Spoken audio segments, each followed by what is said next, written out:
το chat, ξέρει. Νομίζεις να το βάλω τούτο ή τούτο? Να ρωτήσω το chat. Κάτσε να σου στείλω μια φωτογραφία.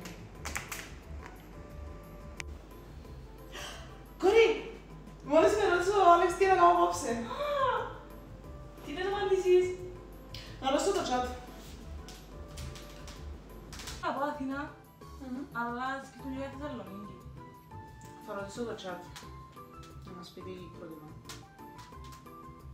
Κοίτα, εδώ λέει να πας στο Αθήνα.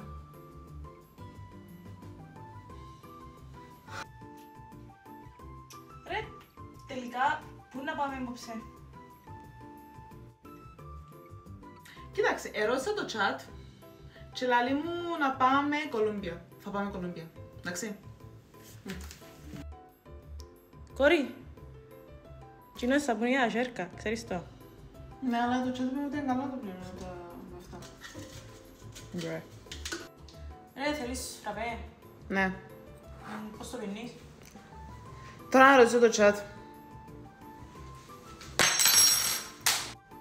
Ρε, έχει πάρα πολύ καιρό να βρεθούμε. Είσαι καλά? Όντως. Είναι καλά. Δεν ξέρω. Θα ρωτήσω το chat, ξέρει.